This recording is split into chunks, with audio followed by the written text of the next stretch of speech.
heart of my own heart, whatever befall,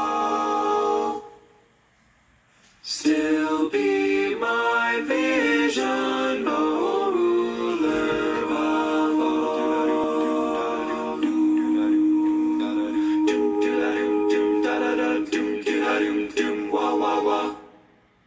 Be thou my vision.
말씀대로 되다. 시작. 말씀대로 되다. 제가 지난주에 그리 시냇가의 은혜라고 하는 제목으로 여러분들에게 설교를 했습니다. 그런데 이 설교를 마치고 나서 우리 교인 중에 어떤 분이 저에게 이런 말씀을 하시는 거예요. 목사님, 설교의 은혜를 많이 받았습니다. 그런데 제가 말씀을 듣고 보니 저야말로 그리 시냇가에 살고 있다라고 하는 것을 제가 깨닫게 되었습니다. 하나님께서 엘리야를 그리 시냇가에 숨기시고 까마귀를 통해서 먹이셨다는 그 말씀 듣고 보니 정말 제가 그리 시냇가에 삽니다 하면서 하시는 말씀이 뭐냐면, 목사님, 제가 오천에 사는데요, 오천이요, 까마귀 오자에 내천자거든요.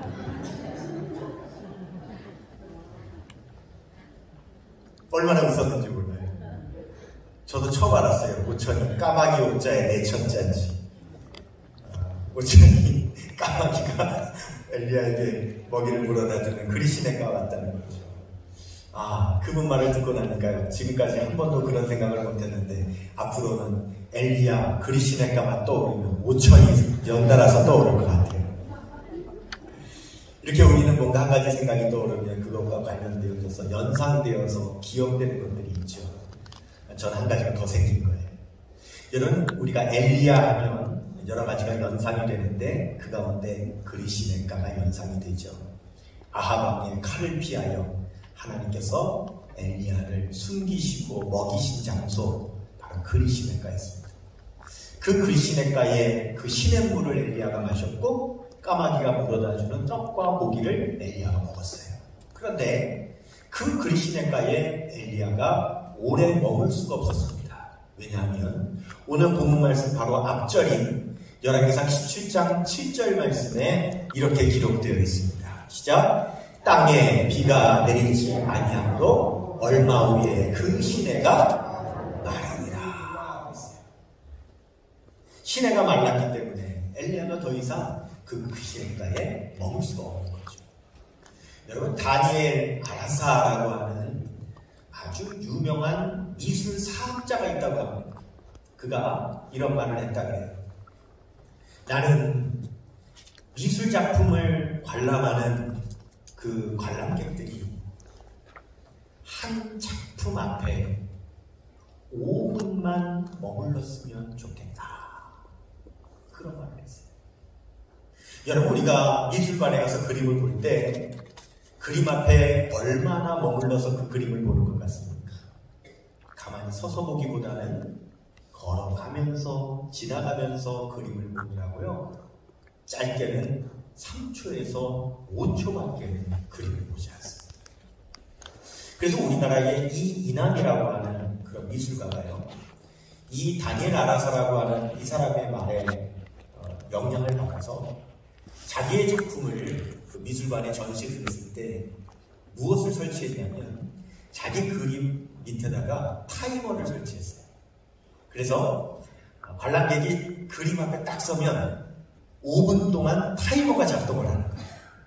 그 타이머가 지나기까지 그림을 좀 관람하라는 거죠. 제가 그래서 그 이인환이라고 하는 작가의 그 전시회에서 그림을 보게 되었는데, 저도 가만히 서서 그 5분이 지나가도록 서서 그림을 보려고 하니까요, 5분이 왜 이렇게 긴지 몰라요. 5분, 그림 앞에 5분을 서 있는데 시간이 너무너무 많아요. 근데 여러분, 왜 이런 말이 있느냐? 화가가 한 작품의 그림을 남기기 위해서는요, 어떤 그림을 그려야 될까에 대해서 굉장히 오랜 시간 묵상합니다. 그 작품에 어떤 철학을 담을까, 어떤 메시지를 담을까, 깊은 연구와 묵상과 고민 끝에 펜을 잡기를 시작하고 붓을 잡기를 시작하고 그림을 그릴 때도 정말 그 작품을 수정하고 또 수정해가면서 많은 시간을 들여서 그림을 완성합니다. 그런데 우리는 그 그림을 볼 때 단 5초 이상 보지 않는다는 거죠. 우리가 한 작품에 5분간만 머물 수 있다면 그 화가가 그 작품을 통해서 우리에게 주려고 하는 많은 영감과 메시지를 얻을 수 있는데 우리는 그것을 놓치고 있다라고 하는 거죠. 근데 여러분, 하면요, 하나님의 말씀이겠습니까? 이 거룩한 하나님의 말씀, 우리가 그 말씀 가운데 영감을 얻고 감동을 받고 우리가 하나님의 말씀의 진리를 깨달으려면 우리도요, 하나님의 말씀 앞에 좀 머무는 시간이 필요합니다. 우리가 방금 읽은 열왕기상 17장 이 7절 말씀 보면 별 말씀 아닌 것 같지만 이 말씀 앞에 머물러도요, 우리는 굉장히 중요한 진리를 깨달을 수가 있는데, 다시 한번 읽어보겠습니다. 시작. 땅에 비가 내리지 아니하므로 얼마 후에 그 시내가 마르니라 그랬습니다. 여러분, 이게 무슨 말입니까? 여러분, 엘리야가 기도했죠? 하나님, 비가 내리지 않게 해주세요. 기도했죠. 결국 하나님께서는 그 기도에 응답하셨다라고 하는 것을 우리가 이 7절을 통해서 깨달을 수 있잖아요. 뿐만 아니라 엘리야는 그리 시내가에 숨어서 아무것도 할 수 없지만 그러나 하나님은 여전히 일하고 계신다라고 하는 것도 우리는 이 말씀을 통해서 알 수 있다라고 하는 거예요. 그러면 여러분, 이제 비가 오지 않으니까 결국 이 그리 시내가도 말랐어요. 사람이 먹을 음식보다 물을 마시지 못하면 더 빨리 어려움을 겪죠.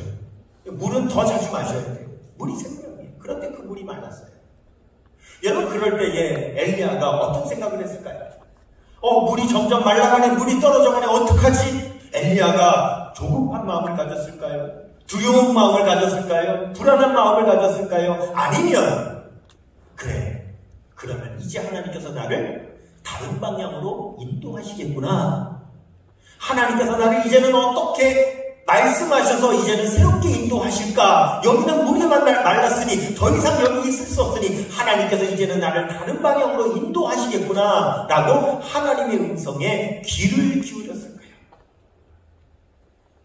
우리가 참 잘 부르는 찬양이 있습니다. 우리 함께 불러볼까요? 지금까지 지내온 것 주의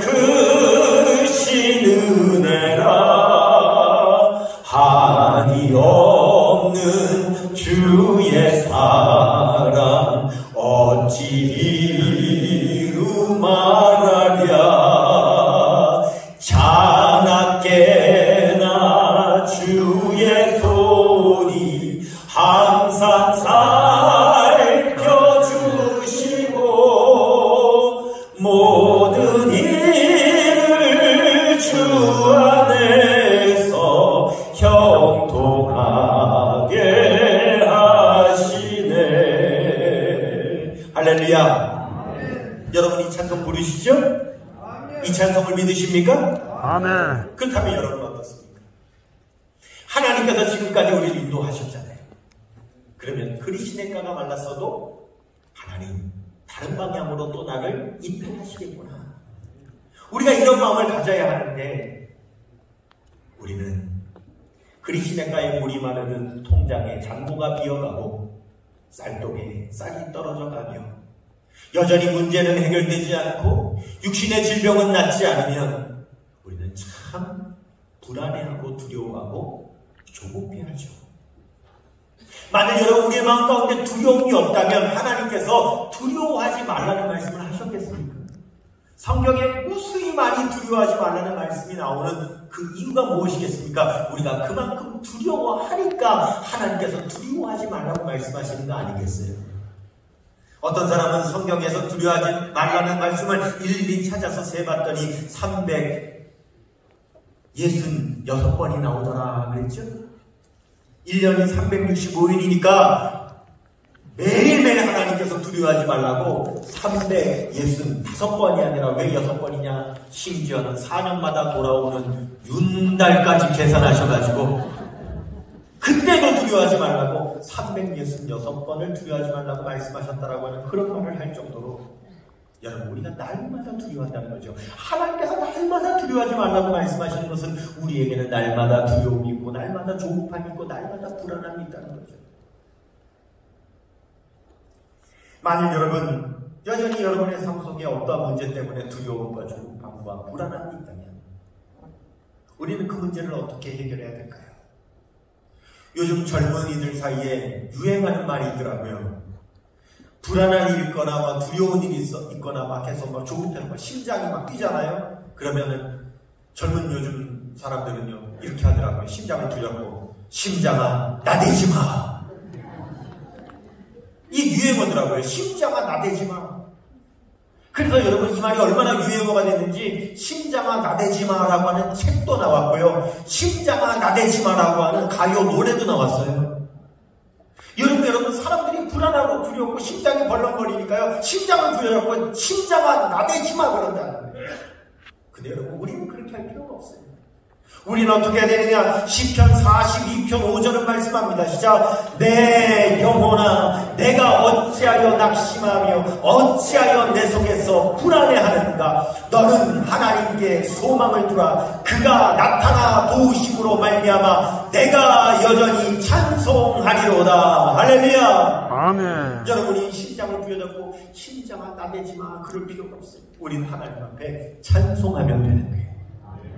지금까지 인도하신 주님 지금 앞으로도 인도하실 줄로 믿습니다. 아멘. 여러분 찬송 부르고 하나님께 소망을 두고 하나님을 의지하면 우리의 마음이 평안해지는 거죠. 엘리야는 시냇물이 마를 때에도 그는 불안해하거나 두려워하거나 초조해하지 않고 하나님의 음성에 귀를 기울였어요. 그리 시냇가로 인도하셔서 먹여주신 하나님, 이제는 그리 시냇가가 말랐으니 나를 또 어디로 인도하시겠나이까 하고 하나님의 음성에 귀를 기울였습니다. 그런데 아니나 다를까 바로 그때 정확하게 하나님의 음성이 엘리야에게 들립니다. 열왕기상 17장 8절입니다. 시작. 여호와의 말씀이 엘리야에게 임하여 이르시되. 여호와의 말씀이 엘리야에게 임하여 이르시되. 하나님은 우리를 어떻게 인도하시는가? 말씀으로 인도하시죠. 그래서 시편 119편 기자는 시편 119편 105절에서 하나님의 말씀을 이렇게 표현합니다. 시작. 주의 말씀은 내 발의 등이요 내 길에 빛이라. 캄캄한 밤에 칠같이 어두워 앞을 나가지 못할 때에 앞에 후레쉬 불빛이 있으면 그 불빛에 의지하여 앞으로 나아갈 수 있는 것처럼 하나님의 말씀이 바로 내 발의 등이요 내 길에 빛이 된다고 말씀하는 거죠. 우리는 하나님의 말씀의 인도함을 받아서 나아가는 거죠. 여러분, 제가 서울에서 태어나서 서울에서만 살다가 강원도 저 산골짜기로 저 목회를 하러 갔을 때 제일 처음에 적응이 안 됐던 게 뭐냐면 밤길이 적응이 안 되더라고요. 여러분, 서울은 어떻습니까? 밤이 돼도요, 그냥 화려한 네온 사인에 가로등에 건물 불빛에 오가는 수많은 사람들의, 여러분, 한밤중이 되어도 불이 꺼지지 않는 성, 그래서 불이 꺼지지 않는 도시, 불야성. 서울이 불야성이잖아요. 그러다가 강원도 산골로 갔더니 이게 웬걸? 해만 떨어지면 깜깜해지고, 해만 떨어지면은요, 사람도 돌아다니는 사람이 없고요, 집집마다 불도 다 꺼지고요, 가로등도 없고요, 칠끝이 없어져요. 저는 처음에 그게 너무 사실은 적응이 안 됐어요. 마음까지 우울해지고요. 사람이 다녀야지 막 북적거리고 좀 마음이 좋을 텐데 사람은 아무것도 없고,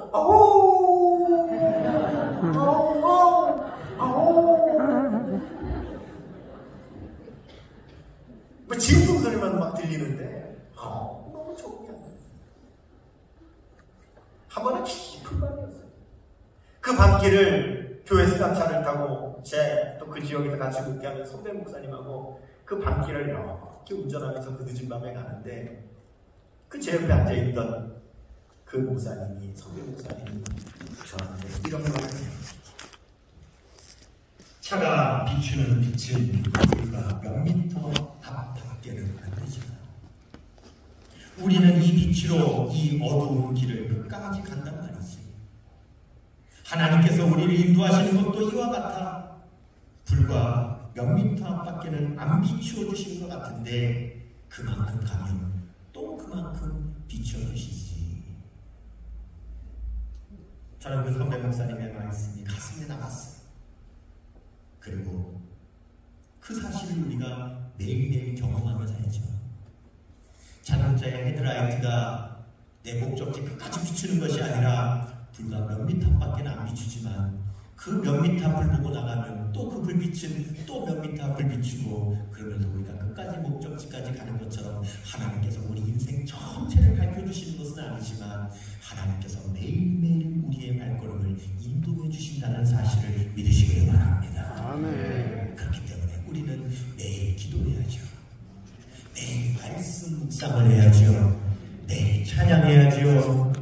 매일 우리 하나님의 인도함을 그렇게 우리가 매일매일 우리의 인생 전체를 하나님의 인도함을 받고 우리가 이 세상을 마치게 될 때에 우리가 우리 인생을 되돌아보며 이렇게 찬양할 수 있게 되지요. 같이 합니다.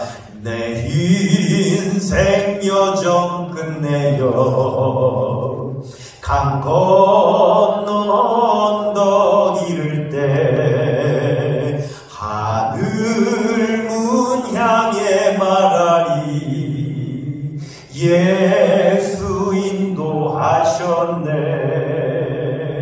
매일 발걸음마다 예수 인도하셨네.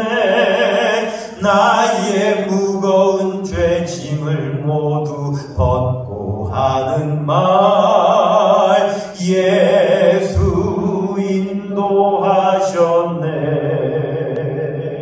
할렐루야.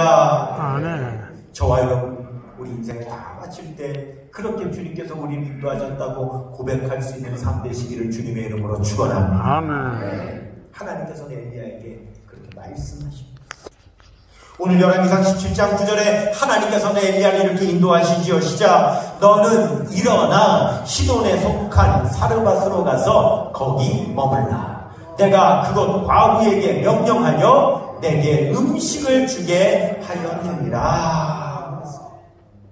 이제 시냇물이 만났으니 거기 있을 수가 없잖아요. 이제 또 일어나라.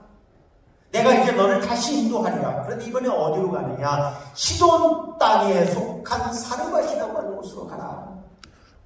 거기에 내가 한 가난한 여인 과부를 통해서 너에게 먹을 것을 공급하리라. 이렇게 말씀하십니다.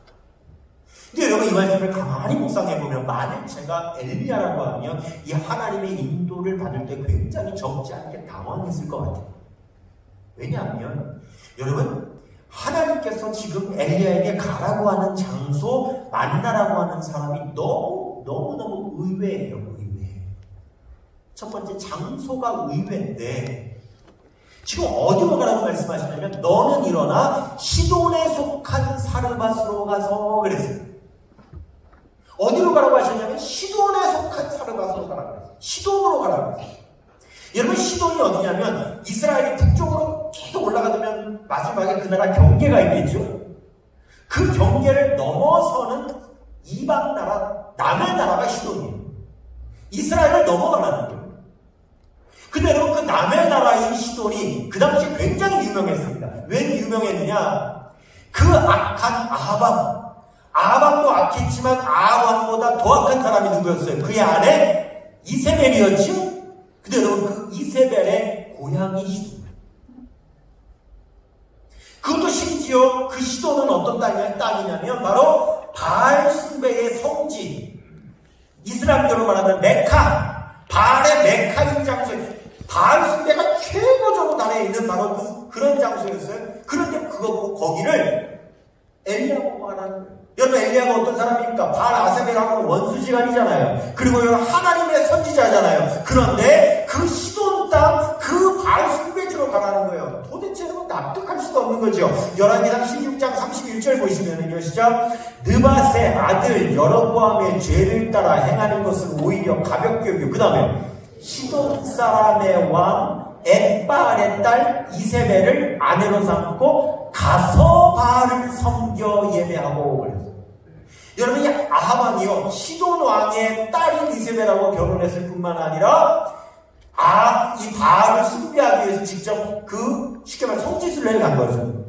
시돈으로 성지순례를 가가지고 거기다 바알을 이 아합이 숭배하는 그런 땅이 시돈이라는데 바로 거기를 가라고 하는 거예요. 여러분 이건 납득할 수가 없는 거예요. 장소도 납득할 수 없을 뿐만 아니라 만나는 사람도 납득이 안 되죠. 지금 엘리야를 먹여줄 사람으로 하나님께서 택한 사람이 누굽니까? 자기도 먹을 것이 없어서 마지막 기름하고 가루 먹고서 지금 죽으려고 작정하고 있는 그런 가난한 사람을 하나님께서는 택하여 엘리야를 먹이시겠다고 하니까 그것도 여러분 납득할 수가 없는 거예요. 이해할 수가 없는 거예요. 근데 여러분 바로 여기서 우리 신앙이 필요해요. 여러분 보세요. 내 생각이 먼저 앞서고 내 생각으로 판단하면 이해가 안 되는 일이 있어요. 그렇지만 우리가 그럼에도 불구하고 하나님의 말씀이기에 믿고 믿음으로 나가면 되돌아보면 하나님의 이런 뜻이 있었구나. 나중에 우리가 깨닫게 되는 경우가 얼마나 많이 있어요. 이스라엘 백성들이 광야를 갈 때 하나님께서 무려 40년 동안을 매일매일 광야를 인도하셨어요. 근데 여러분 40년 동안 앞을 바라보면 그 앞은 항상 광야였어요. 항상 물 한 방울 없는 메마른 땅, 항상 먹을 것 없는 땅, 그런 광야였어요. 그런데 하나님은 맨날 그 땅으로 가라고 하세요. 이해할 수가 없죠. 그런데 이스라엘 백성들이 갔어요. 그래서 밟고 뒤돌아보면 어떻게 되어 있습니까? 밟고 지나온 땅은 항상 반석에서 물이 나왔고 항상 만나와 메추라기가 있었던 땅이었잖아요. 그래도 여전히 앞을 보면 광야입니다. 그렇지만 밟고 지나왔을 때 하나님께서 늘 베푸르셨던 그 은혜를 기억한다면 여전히 내 앞이 광야여도 여러분 발을 내디딜 수 있는 줄로 믿습니다. 그렇죠. 예수님께서 하루는 제자들이 막 수군거리는 소리를 듣게 됐어요. 뭔 소리를 하나 하고 들어보니까 제자들이 떡 준비를 안 했던 거예요. 큰일 났다. 우리가 13명이나 됐는데 떡이 없다. 어떡하냐. 먹을 것이 없는데 구할 데도 없는데 어떡하지? 막 걱정하면서 발을 동동 구르는 거예요. 그때 하나님께서 우리 예수님께서 너무 속이 상하셔서 제자들에게 이런 말씀하시죠. 마가복음 8장 17절에서 21절입니다. 시작. 예수께서 아시고 이르시되 뭐요? 그들이 지금 불안해하는 걸 아시고 이르시되 너희가 어찌 떡이 없으므로 수군거리느냐. 아직도 알지 못하며 깨닫지 못하느냐. 너희 마음이 둔하냐. 너희가 눈이 있어도 보지 못하며 귀가 있어도 듣지 못하느냐. 또 기억하지 못하느냐. 내가 떡 5개를 5,000명에게 떼어줄 때에 조각 몇 바구니를 거두었더냐? 이르되 12리니이다. 또 7개를 4,000명에게 떼어줄 때에 조각 몇 광주리를 거두었더냐? 이르되 7이니이다. 이르시되 아직도 깨닫지 못하느냐? 하시니라. 여러분, 우리가 지난날 하나님께서 우리에게 베풀어주는 은혜와 축복과 기적을 기억한다면 우리는 그 앞이 이해가 안 되는 광야길이라 할지라도 우리는 믿고 나갈 수 있는 줄로 믿습니다. 아멘. 그러면 뒤돌아보면 여전히 하나님께서는 여전히 우리를 보호하시는 거죠. 그래서 여러분, 우리가 살면서 지난날 하나님께로부터 받았던 은혜와 기적과 축복을 기억하는 것은 굉장히 중요합니다. 왜요? 그 기억이 우리가 하나님의 인도를 받으러 앞으로 나아갈 수 있는 믿음의 밑거름이 되기 때문에 그런 거죠. 그러면 우리 여기서 깨달아야죠. 하나님께서 왜 시돈 땅 사르밧으로 가서 과부에게서 먹을 것을 얻으라고 말씀하셨는가? 그 하나님의 의도가 뭔지를 깨달을 수 있죠. 첫 번째, 하나님께서 시돈으로 가라고 말씀하신 것은 이 시돈 땅이요, 아합과 이세벨로부터 엘리야를 숨기시기에 가장 적합한 장소였기 때문이죠. 지금 아합과 이세벨은요, 엘리야를 찾기 위해서 혈안이 되어 있습니다. 그런데 엘리야가 시돈에 있을 거라고는 상상할 수가 없죠. 왜요? 이세벨의 고향이죠. 바알왕을 숭배하는 그 성지입니다. 그런데 이세벨과 원수지간이고 또 하나님의 선지자인 엘리야가 시돈에 있을 거라고는 상상할 수가 없는 거죠. 그러니까 그 장소는요, 여러분, 허를 찌르는 그러한 엘리야가 숨기에 가장 좋은 그런 장소였던 것이죠. 하나님께서 놀라우신 거예요. 생각지도 못했던 장소로 엘리야를 인도하시고. 두 번째, 사르밧으로 가라고 하셨습니다. 여러분, 엘리야를요, 바알 숭배지의 중심에서 하나님을 향한 순수한 믿음으로 단련시키시기 위해서 보내신 것이 바로 사르밧이었습니다. 여러분, 지난 시간에 수많은 시냇가가 있음에도 불구하고 어느 시내에다 숨겨주셨죠? 그릿 시냇가. 여러분, 그릿, 카라트. 이 그릿이라고 하는 말이 분리하다라는 말이라고 그랬잖아요. 세상과 분리시키시기 위해서 그릿 시냇가에 숨겼다고 하는 그 뜻이 있었다는 걸 알았어요. 여러분, 사르밧, 이 사르밧이라고 하는 것도 뜻이 있는데요. 이 사르밧은 차르파트. 이 사르밧은 무슨 뜻이냐면 재련소, 단련소라는 뜻이에요. 철광석을 집어넣으면 모든 불순물들이 빠져서 순수한 철만 나오고, 금광석을 집어넣으면 모든 불순한 것들은 다 빠지고 순금만 나오게 되는 바로 그 재련소가 사르밧이라는 뜻이에요. 하나님께서 왜 엘리야를 바알 우상 숭배지 그 중심 성지에 보냈습니까? 거기서도 다른 거 보지 않고 오직 하나님만 바라보고 하나님만 의지하는 그러한 하나님의 사람으로 그의 모든 불순한 것들을 다 제거하시고 단련시키시기 위해서 하나님께서는 사르밧으로 보낸 걸 믿으시기를 바랍니다. 그리고 세 번째, 하나님은요, 합력하여 선을 이루시는 분이시기 때문에 하나님은 그 가난한 여인 과부에게로 보내신 거예요.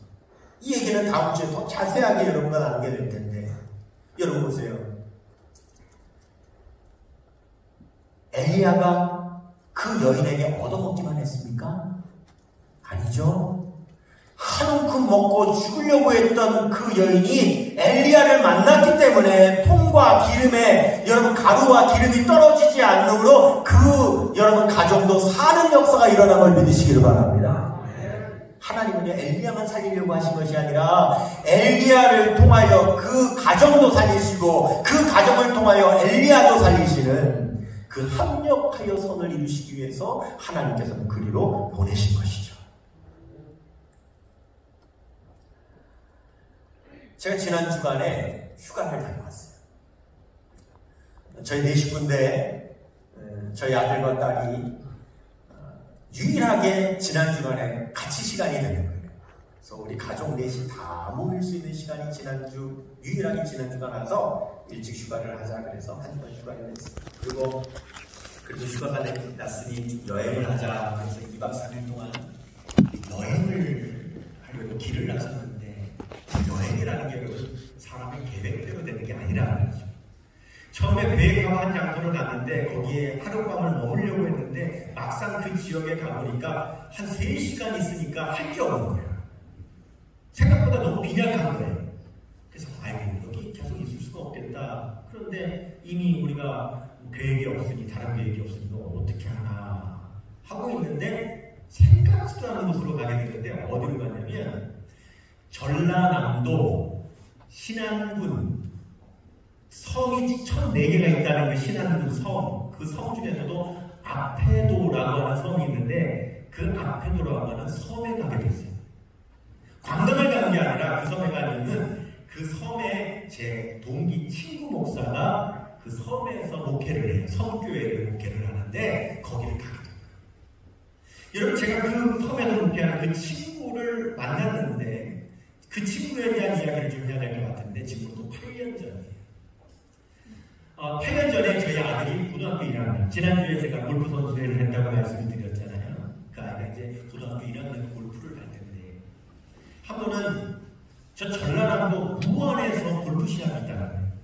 근데 제가 어디서 갔습니까? 동해안 맨 북쪽인 속초. 근데 무안은 서해안 제일 남쪽이 무안이라고 하죠. 완전히 대각선 제일 반대예요. 가는 데만 해도 여러분 몇 시간이 걸리는지 몰라요. 그런데 거기서 골프 시합이 있다는 거예요. 제가 계산해보니까 가는데 하루 골프 시합 며칠 돌아오는데 하루 일주일을 거의 시간을 다 써야 돼요. 그러니 제가 제 아들을 데리고서는 다음에 올 수가 없는 거예요. 목회를 하면서 그렇게 시간을 비울 수가 없는 거예요. 그래서 시합 가지 말라 그랬어요. 그거 좀 안 가면 안 되겠냐 그랬더니 자기한테 너무 중요한 시합이라서 가야 되겠다는 거예요. 그러면서 아버지 못 데려다 주시면 그냥 자기가 버스라도 타고 가겠다는 거예요. 근데 여러분 생각해보세요. 고등학교 학년이 17살이란 말이에요. 17살짜리가 아무것도 모르는 낯선 거기 가가지고 모텔을 잡아 자야 되잖아요. 17살짜리가 혼자 그냥 모텔을 잡아서 어떻게 들어가서 그 모텔이 또 어떤 모텔인 줄을 알고 거기서 자기가 밥 사 먹어가면서 시합장에 다니면서 그걸 어떻게 그냥 보내요.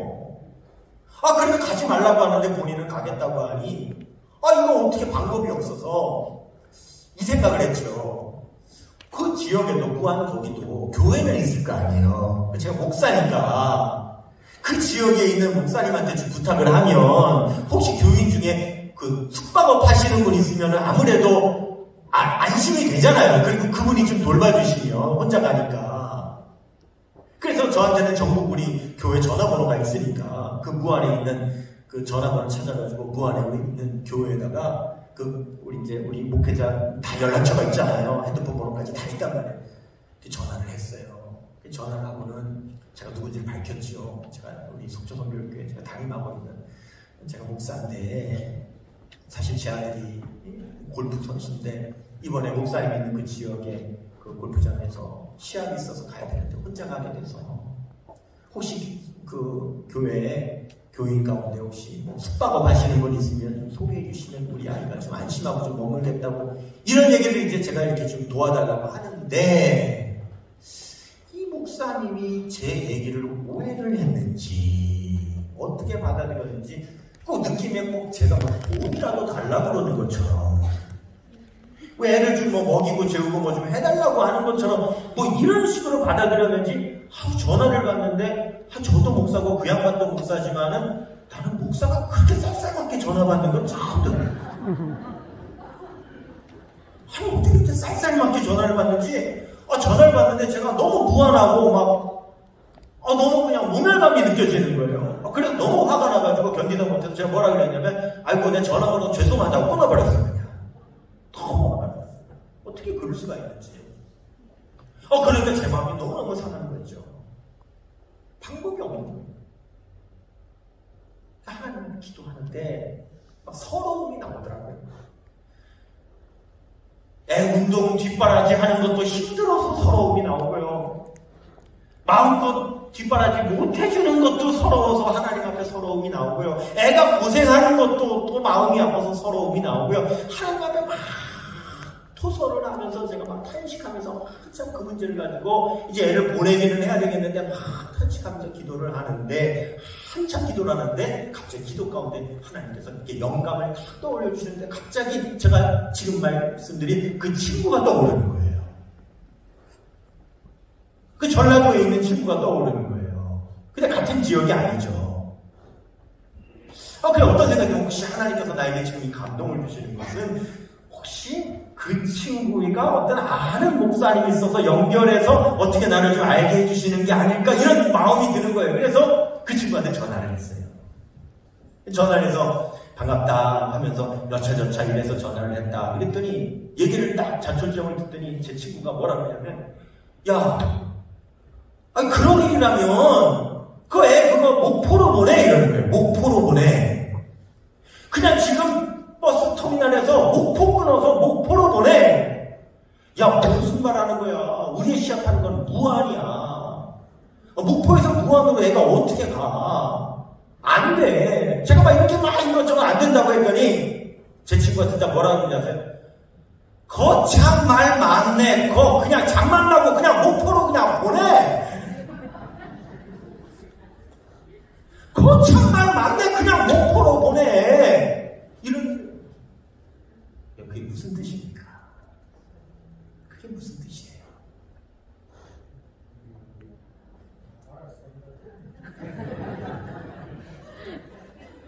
제가 말씀에 순종하여 그냥 무작정 목포행 버스표만 끊어서 보냈어요. 그리고 며칠 동안 있다가 애가 돌아왔어요. 돌아와서 그동안 있었던 얘기를 자세한 얘기를 둘이 있었는데 목포에 터미널에 내렸더니 거기까지 마중을 나와서 우리 아이를 데리고는 자기 집으로 가서 사모님이 따뜻하게 해주는 밥 먹여서 그 집 아들 침대방에다가 우리 애를 재우고 새벽같이 일어나 아침밥을 해먹여서 골프장 무안까지 데리고 가서 거기서 하루 종일 있으면서 응원을 해주고 저녁이면은 다시 데리고 와서 먹이고 씻기고 재우고 시합 그날까지 다 뒷바라지 해주다가 올 때 목포 터미널에서 기도해주고 보낼 때에 용돈까지 쥐어줘가지고 우리 애를 보냈다는 거예요.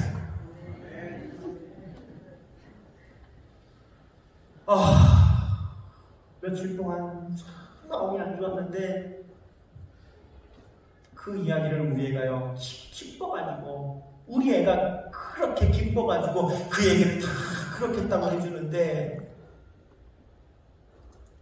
인도해 주신 하나님이 감사하고요. 그리고 까마귀같이 사르반 여인같이 그 어려운 목회하면서도 그렇게 친구 아들 아낌없이 친구를 위해서 도와준 먹여준 그 친구가 얼마나 고마운지.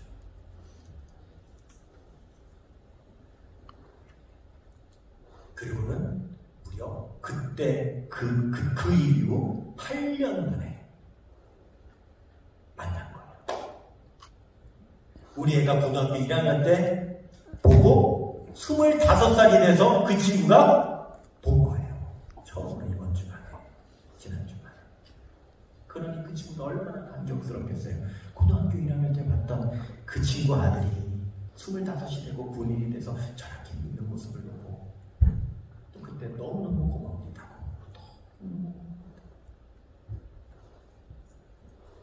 그 친구도 감격을 하는 거죠. 저도 감격을 하는 거죠.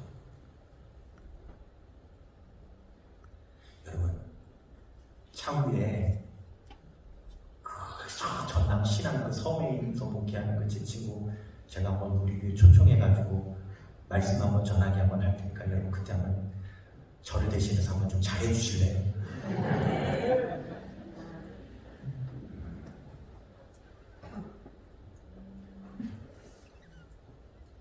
그 친구가 뭐라 그랬어요? 참 말 많대고 그냥 보내. 참말 말고 그냥 보내. 무슨 뜻입니까? 내가 알아서 다 해. 내가 알아서 다 해. 하나님께서 혹시 엘리야에게도 그렇게 말씀하신 것일지도 몰라요. 내가 알아서 다 해.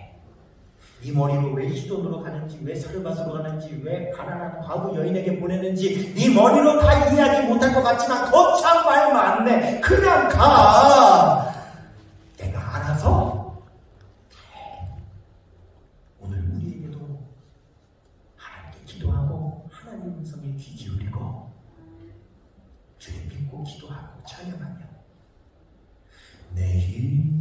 인생 여정 끝내려 강 건너 언덕 이를 때 하늘 문 향해 하나님 예수님도 하셨네. 지금은 이해할 수 없어도, 지금은 이해가 안 되지 않아도 하나님 그렇게 나를 도와줘요. 하나님의 뜻이 거기 계셔요. 우리는 분명히 깨닫게 될 줄로 믿습니다. 그러므로 우리는 하나님의 말씀대로, 하나님의 말씀으로 가면 여러분 말씀대로 되는 줄 믿습니다. 아멘. 모든 같이 일어나셔서 오늘 말씀 생각하시며 결단하며 찬양하십시다. 주님 말씀하시면 내가 한다.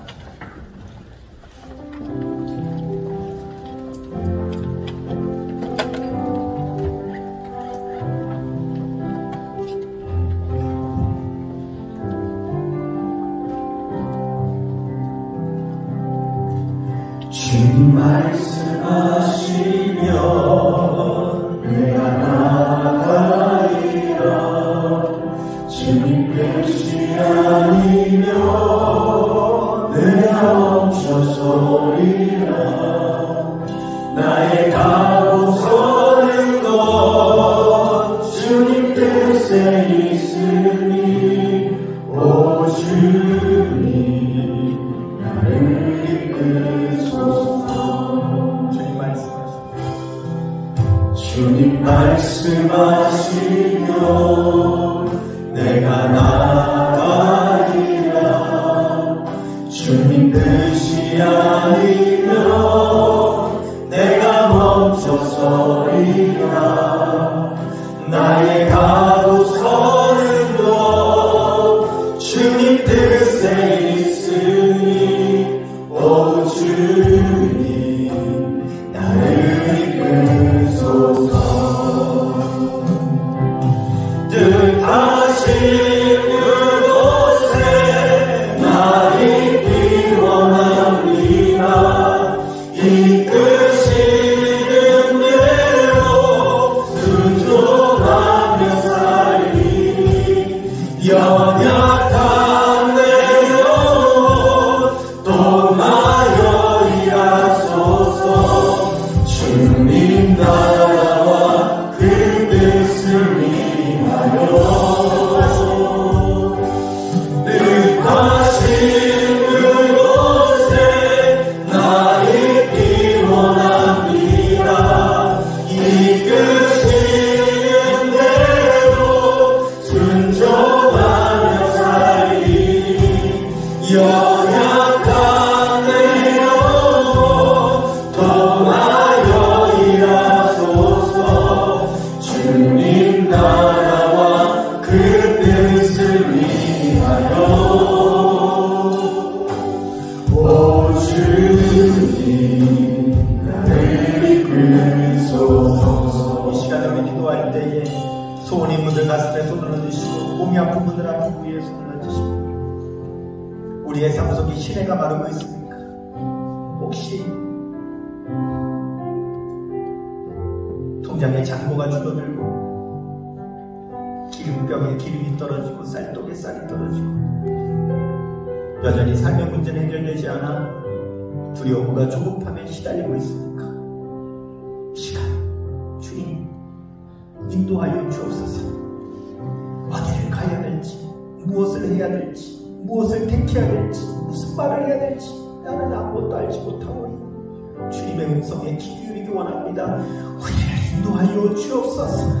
우리 다 같이 주의 한 몸으로 간절히 기도합니다. 주여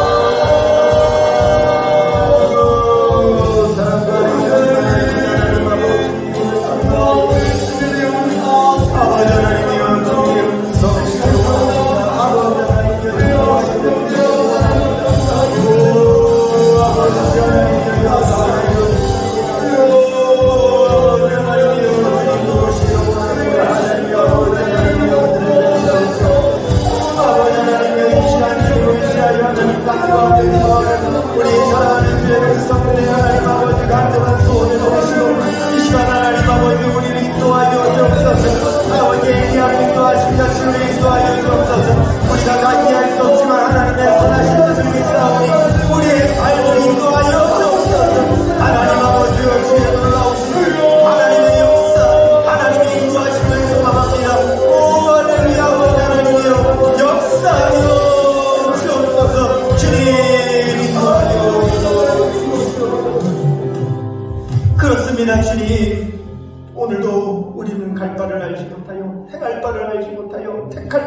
못하여 말할 바를 알지 못하여 하나님 주님 앞에 가슴에 손을 얹고 간구하며 기도합니다.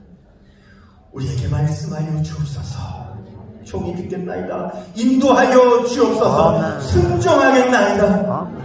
주님 우리에게 믿음을 주시고 주님 날마다 기도하고 날마다 말씀 들으며 날마다 찬송하며 주님 날마다 인도하시는 주님 그 인도를 따라가는 주의 백성들이 되게 하여 주옵소서. 나사렛 예수 그리스도 우리 주님의 이름으로 명하노니 소원이 있어 앞길이 막막하여 가슴이 답답하여 가슴에 손을 얹고 기도하는 성도들 우리 주 예수 그리스도의 이름으로 깨끗하게 치유될지어다. 아멘. 문제는 해결될지어다. 아멘. 추악의 결박은 풀어질지어다. 아멘. 병만은 떠나갈지어다. 아멘. 질병은 치유될지어다. 아멘. 통증은 사라질지어다. 아멘. 지금은 우리의 구주가 되시는 예수 그리스도의 은혜와 하나님 아버지의 극진하신 사랑하심과 성령님의 감화감동 인도 교통하심의 역사가 주님 말씀하옵소서. 종이 듣겠나이다. 주님 인도하옵소서. 종이 일어나 순종하며 따라가겠나이다. 주님, 주님의 음성을 기다리며 주님의 인도하심을 바라는 주의 백성들마다 하나님 선이 인도하여 주옵소서. 그렇게 되기를 소망하는 주의 백성들의 삶과 가정을 도와몽된 교회 위에 이제로부터 영원토록 함께 하시기를 간절히 축원하옵나이다. 아멘.